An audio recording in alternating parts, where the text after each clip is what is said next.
Alô você! Estamos aqui hoje para mais uma aula do Fractal Revisa. E o tema de hoje é geradores elétricos. Menininhos, vamos dar uma olhada na ideia de geradores. Vamos relembrar o que a gente já discutiu em sala de aula. O que é um gerador elétrico? Um gerador elétrico é um dispositivo que vai transformar uma energia não elétrica em uma energia elétrica. Só que, o que a gente já conseguiu verificar? Quando ele pega essa energia não elétrica e transforma em energia elétrica, nem toda a energia que ele vai transformar vai conseguir o quê? Ser utilizada. Uma parte dessa energia vai ser perdida. Então vamos dar uma olhadinha no esqueminha aqui. Olha só. Imagine então que você tem uma bateria. A bateria do seu carro, na hora que você dá a partida, o que está acontecendo aí? Ela está gerando uma diferença potencial, que vai fazer passar uma corrente elétrica. E isso vai ser o quê? Transportado, essa corrente elétrica vai transportar a energia elétrica. Quando isso acontece, uma parte é perdida, só que o nome que a gente dá para perdida é energia dissipada. E outra parte é utilizada, que é energia elétrica, que vai ser uma energia útil. Então, todo dispositivo que tem a finalidade de transformar uma energia não elétrica em uma energia elétrica são o quê? Geradores. Então nós temos aí baterias, temos as pilhas e temos as usinas de transformações. Se você pegar lá em uma usina hidrelétrica, o que você está fazendo? Você está pegando energia mecânica, na forma de energia potencial, e energia cinética, que vai estar movimentando a turbina, que está imersa dentro de um campo magnético, que faz o quê?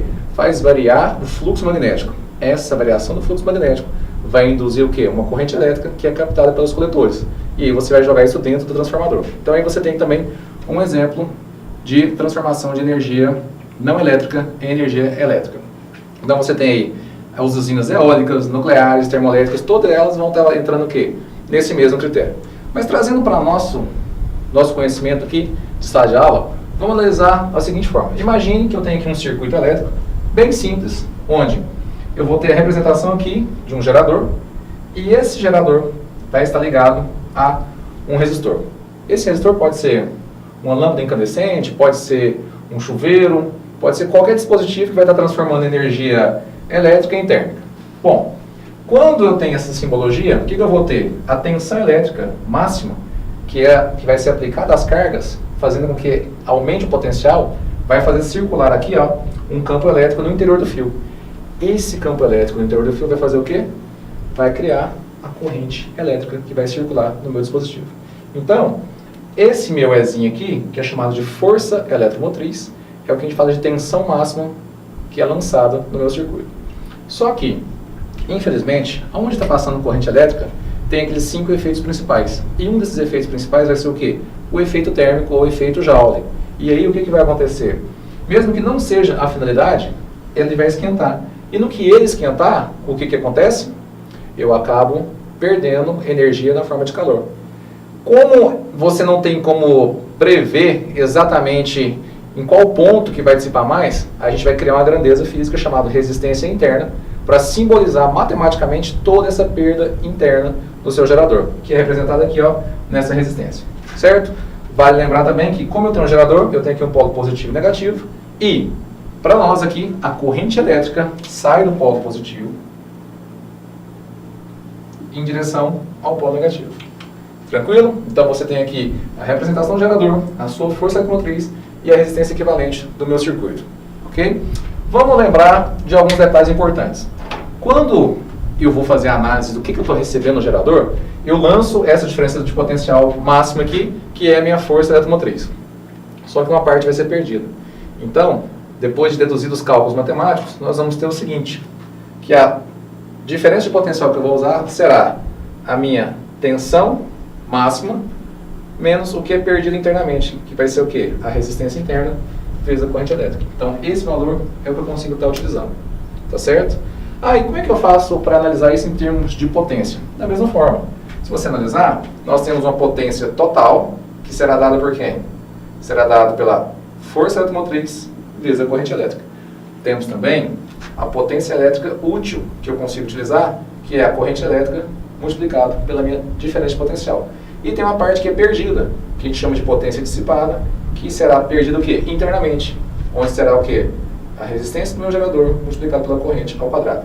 Essas aqui são as questões das potências que a gente já trabalhou em sala de aula.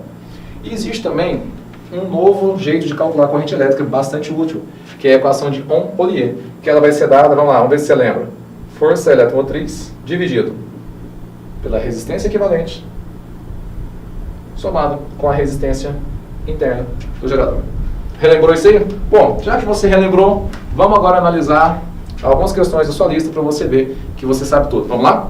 Vamos então resolver algumas questões da sua lista. Pega aí a questão número 8. No circuito abaixo, o voltímetro V e o amperímetro A indicam respectivamente 18 volts e 4,5 amperes. Considerando como ideais os elementos do circuito, determine a força eletromotriz da bateria. Bom, então vamos lá. Temos aqui o nosso circuito e aí vamos analisar o que está acontecendo. Ele quer saber qual é a força eletromotriz que está sendo gerada por essa associação de geradores. E ele me disse que a leitura do amperímetro é de 4,5 amperes. O que isso significa? Vamos lá, o que o amperímetro faz? O amperímetro vai me indicar qual é a passagem, qual o valor da corrente elétrica que está passando naquele trecho do circuito. Então, ele vai medir corrente elétrica que está relacionada com o quê? Com a amperagem do sistema, ou a amperagem daquele trecho. Já o voltímetro vai medir o quê? A tensão elétrica, ou seja, a voltagem, a diferença de potencial. Então, olha só, eu tenho aqui a seguinte situação. Temos aqui uma corrente I que sai do meu circuito, passa no resistor 1, que é a minha corrente total. Quando chega aqui, encontra um nó. Nesse nó, a corrente vai se dividir em I1 e I2.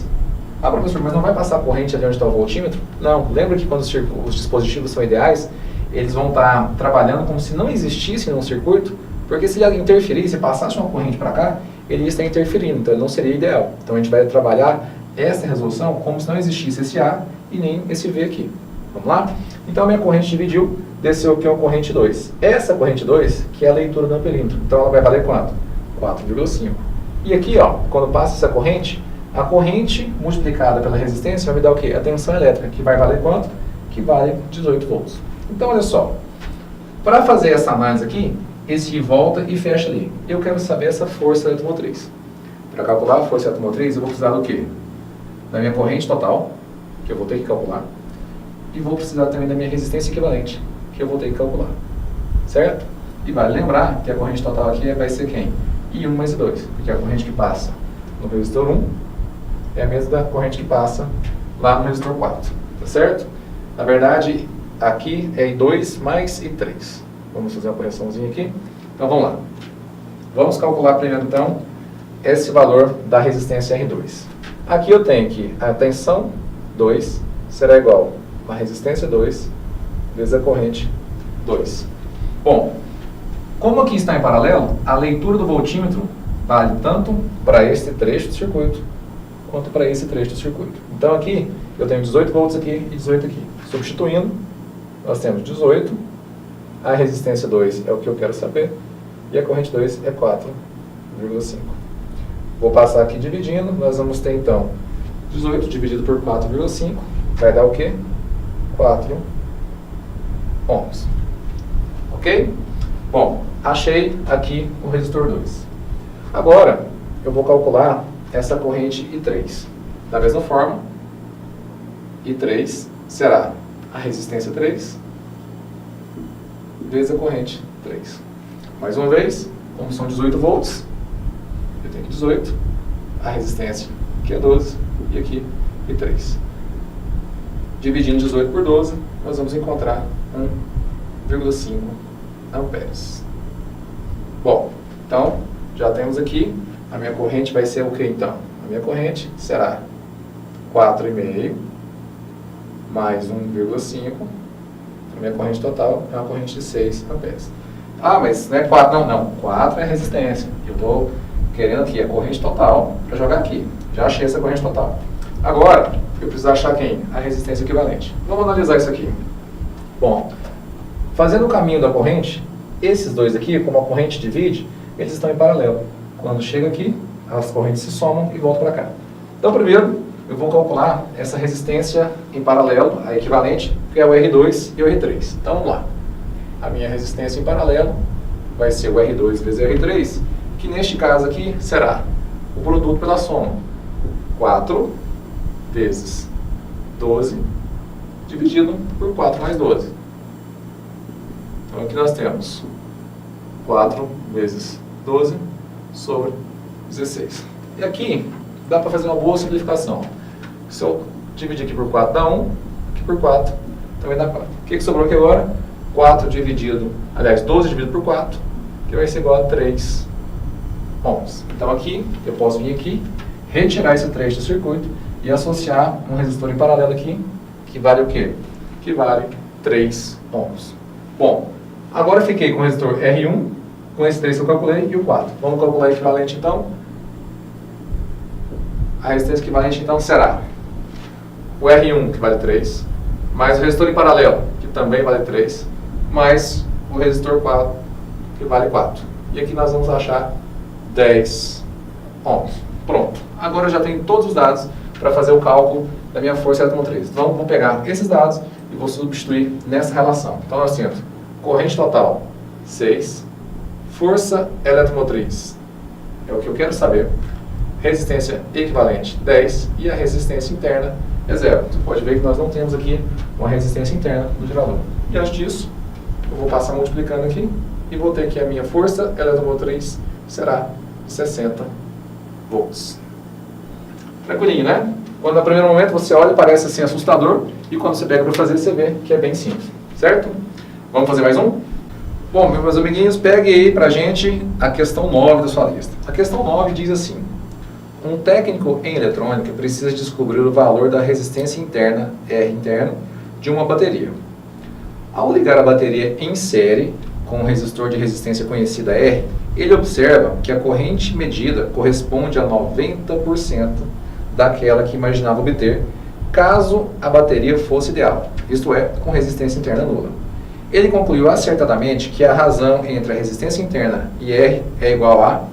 Bom, vamos dar uma olhada nisso aqui. Então aqui eu coloquei uma bateria com a resistência interna ligada a um resistor conhecido. O que ele me disse foi o seguinte: olha, se a minha bateria fosse ideal, o que aconteceria com essa resistência interna aqui? Ela valeria 0. Então, qual seria o valor da corrente elétrica esperado caso fosse ideal? I seria igual a força eletromotriz dividido pela resistência do resistor conhecido. Isso aqui é o que eu esperava obter caso a minha bateria fosse ideal. Só que, quando eu faço a medida, não foi isso que aconteceu. O que aconteceu foi o seguinte, ó, que a minha nova corrente, foi 90% da corrente que eu esperava. Vamos lembrar que é 90%? Vamos abrir isso aqui. Então, essa minha corrente vai ser o quê? 90 sobre 100 de I. Que eu também posso escrever como sendo o quê? 0,9 I. Tudo bem, mas o que ele quer saber é o quê? O valor da resistência interna dividido pelo valor da resistência R, que é conhecido. Bom, diante disso, eu preciso criar uma relação entre as duas, que já está aqui, ó. Está aqui minha relação. A corrente que eu medi, que é 90% da corrente que eu esperava. Como assim, professor? Olha só. O que é a corrente que eu medi? Vamos analisar? O meu I' vai ser a força eletromotriz dividido pela resistência conhecida mais a resistência interna que eu não tenho. Correto? E a corrente que eu esperava ter, esse valor. Então, nós vamos fazer o quê? Vamos substituir este valor aqui e este valor aqui. Aí criamos a equação que a gente precisava para fazer essa manipulação. Então, vai ficar assim, ó. Força eletromotriz sobre a resistência interna mais a resistência R, que será igual a força eletromotriz, resistência R, 0,9. Certinho? Então agora o que a gente faz? Podemos cancelar esse com esse e vamos multiplicar cruzado. O que eu vou ter aqui? 0,9, vamos colocar um parênteses aqui para ficar mais fácil de visualizar. Eu vou ter 0,9 que multiplica a resistência interna mais a resistência R, que vai ser igual a R. Correto? Vamos fazer a distributiva aqui, ó. O 0,9 vezes esse e vezes esse outro. Vamos ter aqui então 0,9 R interno mais 0,9 R. Isso aqui será igual a R. Bom, o que eu faço agora? Agora eu vou isolar o R interno. Vou passar esse 0,9R para o outro lado. Então vai ficar assim, ó. 0,9R interno, que será R subtraído de 0,9R. Lembra que quando aqui não tem nada, tem 1? Então, na verdade, eu estou subtraindo o quê? 1 menos 0,9, que vai dar o quê? Isso mesmo, 0,1. Então, vamos lá. 0,9R interno será igual a 0,1R. Então, muita atenção aqui agora, que estamos finalizando. Eu quero o quê? A resistência interna dividida pela resistência R. Então, essa resistência R aqui, ó, que está multiplicando 0,1, eu passo para cá dividindo. Ao passo que esse 0,9 que está multiplicando a resistência interna, eu também passo para o outro lado dividindo. Então vai ficar assim, ó. Resistência interna por R será igual a 0,1 por 0,9. Como eu posso cancelar as duas vírgulas ali, isso será igual a 1 sobre 9. Então, tá aí. Mais uma questãozinha para você ver que você sabe tudo. Espero que tenha ajudado. Bons estudos para vocês. Sucesso!